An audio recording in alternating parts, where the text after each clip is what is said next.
최고의 정치. 매주 금요일 전국의 가장 뜨거운 현안을 여야 의원 두 분과 이야기를 나눠봅니다. 더불어민주당 박주민 의원님 나와 계시고요. 자유한국당 김영우 의원님도 나와 계십니다. 두 분 안녕하세요. 네, 안녕하십니까. 네, 안녕하세요. 새해 복 많이 받으십시오. 받으십시오. 예, 일주일 내내 새해 복 많이 받는다는 얘기를 하는 것 같아요. 한 달은 해야 될 것 같아요. 한 달은, 예, 보통 설 전까지는 해도 된다. 뭐 그런 얘기도 있더라고요. 있죠. 구정 때 또 해야 되잖아요. 그러니까 새해가 너무 많아요 이게. 오늘 얘기도 요새 원래 정치권의 얘기가 많죠. 요즘만 그런 게 아니죠. 네. 예. 네. 자, 요새는 앞에서도 이제 뉴스 브리핑에서 다뤘었는데 김태우 전 수사관 폭로에 이어서 신재민 전 기재부 사무관, 신재민 씨 폭로까지 이어지고 있어서 지금 야당들은 정부나 대여 공세가 강해지고 있고요. 그 운영위도 열렸고요. 그래서 야당이 원해서 열린 거였죠. 네. 근데 여기에 대한 뭐 평가는 조금 좀 다르게 나오는 것 같고. 자, 오늘은 그 얘기 중심으로 먼저 좀 처음에 진행을 해볼게요. 일단 김태우 수사관 관련해가지고 국회 운영위가 열렸고 조국 수석 그리고 임종석 실장 출석했습니다. 그래서 13시간 동안 공방을 벌였는데 14시간 넘게 했습니다. 아, 그래요? 네. 제가 14시간 46분 했습니다. 이렇게 정확하세요? 제가 운영이 사보임 돼서 들어갔기 때문에 알죠. 죄송합니다. 왜 1시간 46분을 깎으십니까? 14시간 46분 동안 공방을 벌이셔가지고. 근데 그 다음날 신문들이나 이렇게 쭉 보면은 뭐 다 그런 건 아닌데 이 청와대가 좀 판정승한 거 아니냐라는 네. 지적도 좀 있었어요. 김영우 의원님 어떻게 보셨어요? 이 문제의 본질은 사실 청와대 민정수석실에 속한 네. 감찰 반원이 민간인 사찰을 했고 또 환경부의 블랙리스트가 작성이 됐고 네. 이거 자체가 사실 한방입니다. 그러니까 국회 상임위원회에서 한방이 없었다라고 하는 것은 이제 결국 상임위 성격상 여야가 공방을 벌일 수밖에 없는 거 아니겠습니까? 네. 하지만 중요한 것은 민간 사찰이 있었다는 부분이고요. 예.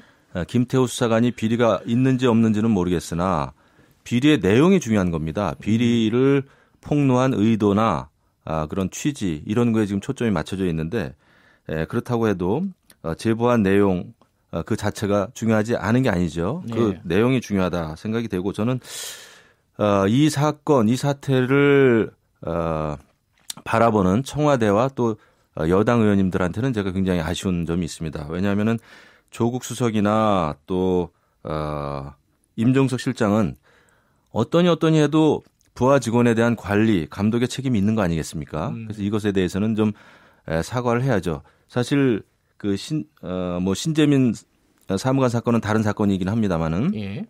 그 부모도 이 신재민 아들 문제 때문에 이렇게 일이 커다랗게 진행된 거에 대해서 사과를 하셨다는 거 아니겠습니까? 예. 그렇죠? 그런데 조국 수석이나 임종석 실장은 국민들께 관리 감독의 책임을 지고 진지하게 사죄한 그 자세가 하나도 없었어요.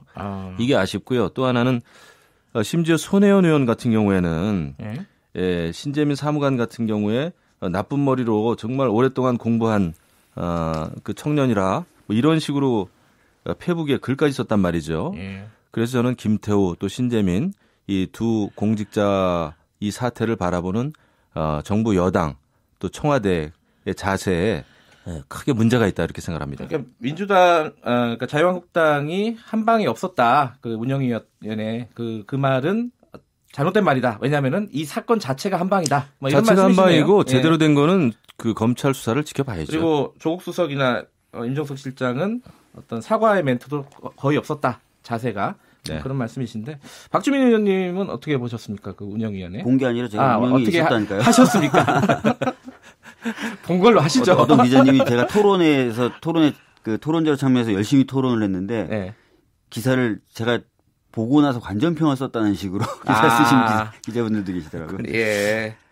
자, 어쨌든 그 14시간 46분 동안 앉아 계셨을 텐데 일단은 환경부 문건이 그 문건으로 보면은 법원이나 기존의 어떤 판결들에서 들고 있는 블랙리스트 요건을 전혀 갖추지 못했다라는 부분이 충분히 이제 주장이 됐었고 거기에 대해서 이제 자유한국당 의원님들이 거의 반박을 못했죠.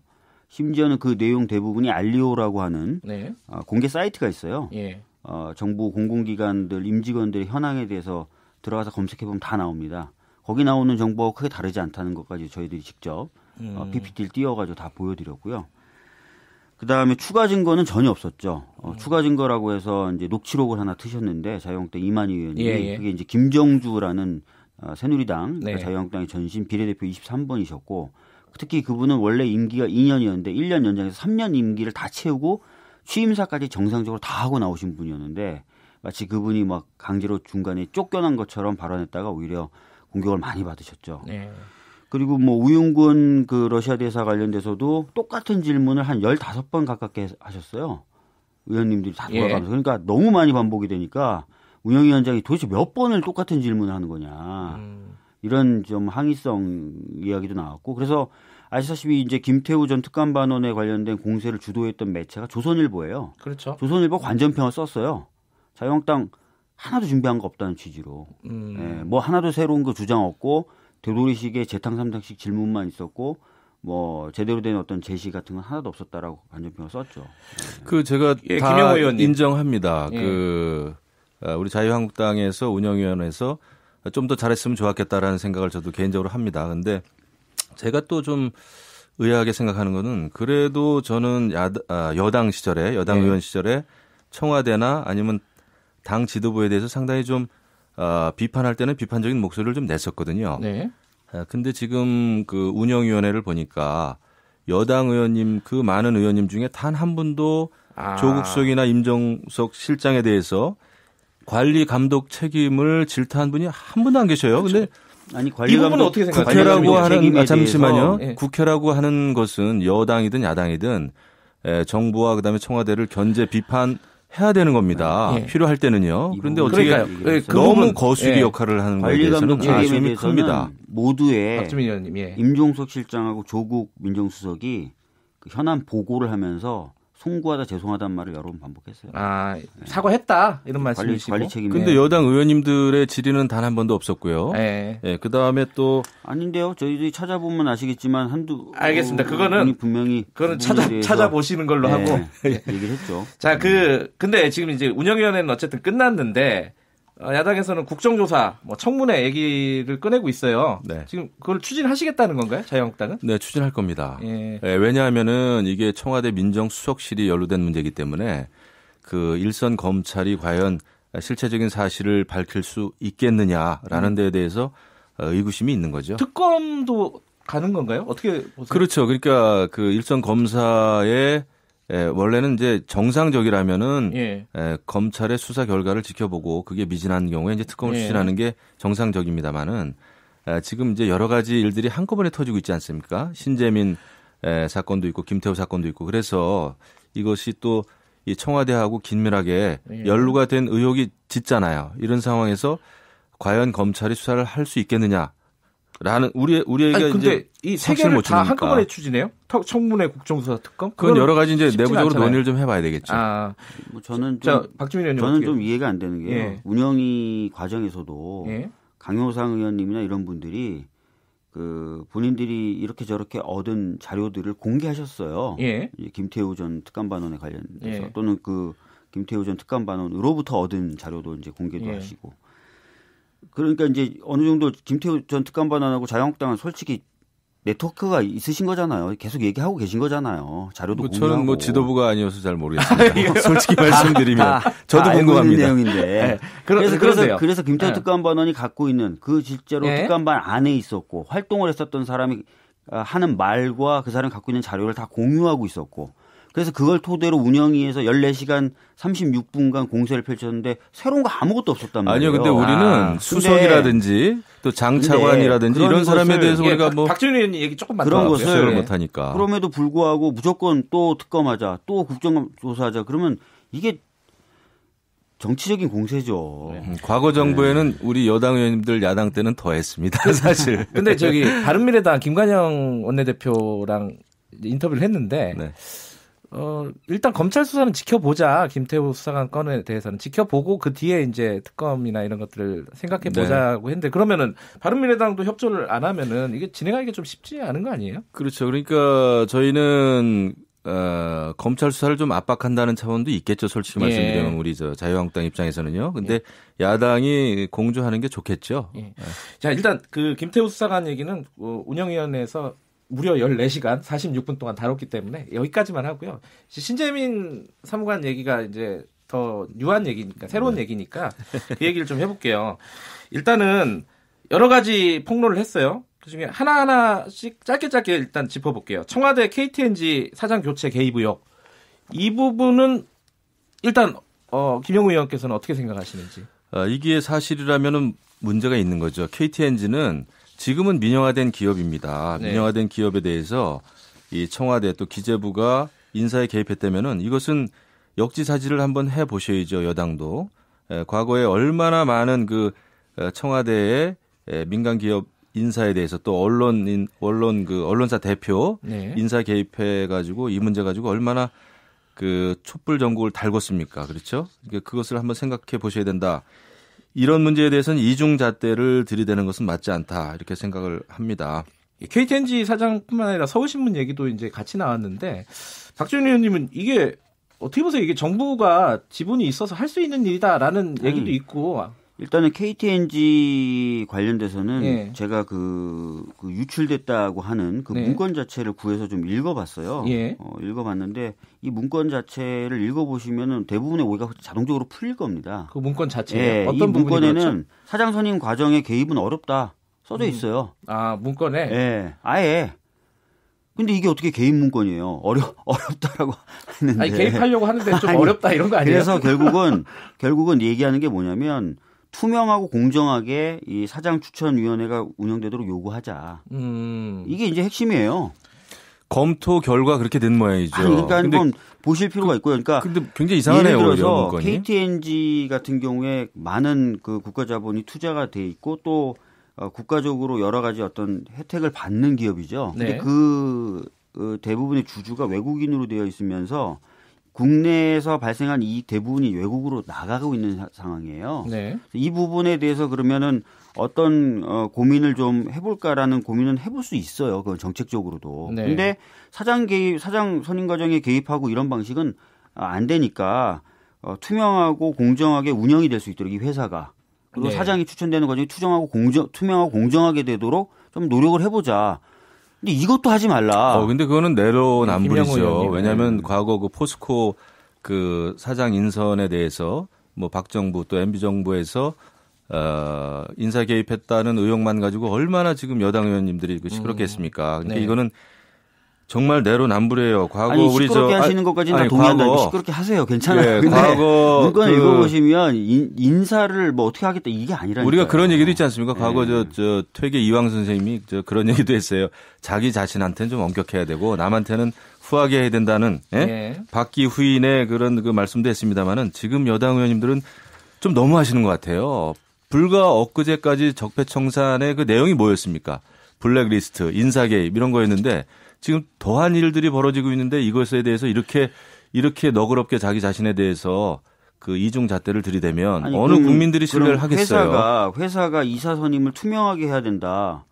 이게 잘못된 얘기인가요? 인사 개입을 하면 안 된다는 거죠. 사실 이제 주주권을 행사를 했잖아요. 정부 차원에서. 공정하게 운영을 그러니까 주주권이 조금이라도 있으면 그 조금 있는 지분에 따라 요구할 수 있는 것도 있잖아요. 요구할 수는 있는데 박지원 의원님. 그 요구하는 내용이 요구하는 내용이 사장 선임 과정은 투명해야 된다. 그러니까 공정해야 된다. 이게 항상 이제 앞으로도 문제가 될 건데 이런 식으로 개별 기업의 주주권 행사를 이렇게 각각 하지 말고 어떤 위원회 같은 거 만들거나 약간 독립된 어떤 장치를 좀 구성하는 게 어떨까라는 의견도 있어요. 그런 방법도 있겠죠. 근데 적어도 이 문건을 좀 보시면 대부분의 그 말씀이 사실과 다르다라는 걸 아실 수가 있습니다. 근데 우리가 국민의 입장에서 좀 보면 지금 이제 여당은 물론 이제 청와대나 부처를 도와줘야 되는 입장임은 제가 충분히 이해할 수 있지만 너무 거수기 역할이나 아니면은 청와대가 요구하고 바라는 거를 그냥 그대로 실시하는 그 그림자 정당 또는 자판기 정당이 되면은 안 된다고 봐요.